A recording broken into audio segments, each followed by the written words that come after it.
রাজ্যের 4 বিধানসভা কেন্দ্রের উপনির্বাচনে প্রার্থী তালিকা ঘোষণা করেছে বিজেপি।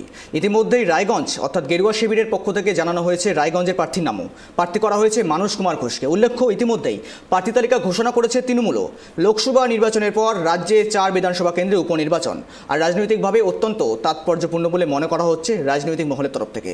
এরই মাঝে সোমবার রায়গঞ্জের বিজেপির প্রার্থীপদ ঘোষণার পরই উত্তর দিনাজপুর জেলা বিজেপি সভাপতি পদ ছাড়লেন বাসুদেব সরকার। কিন্তু কেন, রাজনৈতিক মহলে উঠতে শুরু করেছে প্রশ্ন।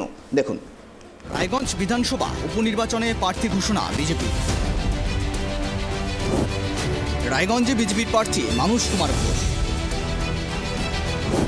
তৃণমূল থেকে আসা মানুষের উপরেই ভরসা বিজেপি। প্রার্থী ঘোষণা হতেই পদত্যাগ বিজেপি জেলা সভাপতি। পদত্যাগপত্রের ছবি সোশ্যাল মিডিয়ায় ভাইরাল। রাজনৈতিক মহলে পারদ তুঙ্গে। রাজ্যের 4 বিধানসভা কেন্দ্রের উপনির্বাচনে প্রার্থী তালিকা ঘোষণা করল বিজেপি। গেরুয়া শিবিরের পক্ষ থেকে জানানো হয়েছে রায়গঞ্জের প্রার্থী করা হয়েছে মানুষ কুমার ঘোষকে। উল্লেখ্য, বিজেপি প্রার্থী মানুষ কুমার ঘোষ গত পঞ্চায়েত ভোটের আগেই তৃণমূল ছেড়ে বিজেপিতে যোগদান করেছিলেন। এবার সেই দলবদলু সদ্য বিজেপিতে যোগদান করা মানুষেই ভরসা রাখল বিজেপি। অন্যদিকে সোমবার বিজেপির প্রার্থীপদ ঘোষণা হওয়ার পরেই সামাজিক মাধ্যমে ভাইরাল হতে শুরু করেছে উত্তর দিনাজপুর জেলা বিজেপির সভাপতি বাসুদেব সরকারের পদত্যাগপত্রের ছবি। যা নিয়ে প্রশ্ন উঠতে শুরু করেছে তিনি কেন হঠাৎ পদত্যাগ করতে চলেছেন। দীর্ঘদিন ধরে বিজেপির সংগঠন পরিচালনা করে আসছেন বাসুদেব সরকার। সেক্ষেত্রে কোথাও কি এই পোড়খাওয়া নেতা বিধানসভা উপনির্বাচনে প্রার্থী হওয়ার দৌড়ে ছিলেন, নাকি গোষ্ঠীদ্বন্দ্বের জেরেই পুনরায় বিজেপির অবস্থা ছন্নছাড়া হতে চলেছে রায়গঞ্জে, যা নিয়ে গুঞ্জন ছড়িয়েছে রাজনৈতিক মহলে। প্রার্থী ঘোষণার পরে কি জানিয়েছেন বিজেপি প্রার্থী মানুষ ঘোষ?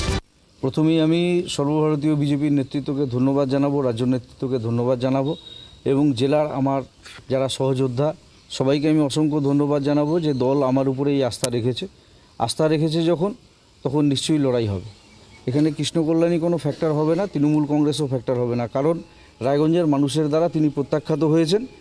1 মাস আগেই লোকসভা নির্বাচন হয়েছে, সেই লোকসভা নির্বাচনে মানুষ রায় দিয়েছেন তার বিরুদ্ধে।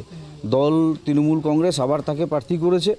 তো এই প্রার্থীপদ প্রমাণ করে যে তৃণমূল কংগ্রেস দলটা টাকার কাছে বিক্রি হয়। তৃণমূলে কি আর কোনো যোগ্য নেতা ছিল না, আর কোনো নেতৃত্ব ছিলেন না যাকে দল প্রার্থী করতে পারত?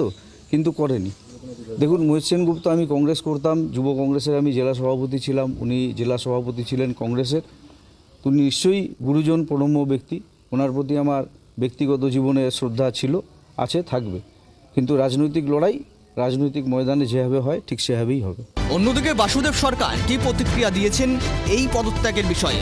আমার কিছু পারিবারিক কারণ, কিছু ব্যক্তিগত কারণের জন্য দলের কাছে আমার বলা ছিল, বিভিন্ন সমস্যা রয়েছে আমার, তার থেকে সেই অব্যাহতিপত্রটা দলকে আমি পাঠিয়েছি। দেখুন, দিনাজপুর বা রায়গঞ্জ 2019 সালে আমরা জিতেছি। এবারের ব্যবধান তার থেকেও বেশি। আমাদের এই জেলায় সাংগঠনিক ভিত অনেক শক্তপোক্ত। আমাদের বুথ স্তরের থেকে শুরু করে জেলা স্তরের কার্যকর্তারা খেয়ে না খেয়ে এই জেলায় সংগঠনকে প্রতিষ্ঠা করেছে, এই জেলায় সংগঠনকে মজবুতি দিয়েছে। তার ফল আমরা বিগত লোকসভাতে পেয়েছি। 67,000 ভোটে আমরা তৃণমূলকে হারিয়ে আর জিতেছি। আমার ধারণা যে 12টা আমরা বাংলায় জিতেছি, তার মধ্যে এই আসনটা ব্যবধানের দিক দিয়ে সর্বাগ্রে। এত ব্যবধানে আমরা জিতেছি কারণ কার্যকর্তাদের অমানসিক পরিশ্রম। অমানসিক শব্দটা এই কারণে প্রয়োগ করছি, তারা খেয়ে না খেয়ে রাত দিন এক করে সংগঠনকে মজবুত করার জন্য, সংগঠনের ভিতকে মজবুত করার জন্য এই জেলায় কাজ করেছে। তার ফল আমরা লোকসভা ভোটে পেয়েছি।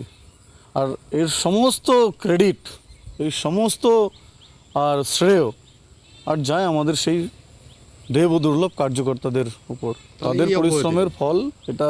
পাশাপাশি এই বিষয়কে কটাক্ষ করতে ছাড়েনি তৃণমূল। ইতিমধ্যে উপনির্বাচন ঘোষণা করা হয়েছে, উপনির্বাচনের দিনক্ষণ ঘোষণা করা হয়েছে। 4 কেন্দ্রে হবে এই উপনির্বাচন এবং যেমনটা জানা যাচ্ছে যে 10ই জুলাই হবে এই উপনির্বাচন এবং ফল প্রকাশ হবে 13ই জুলাই।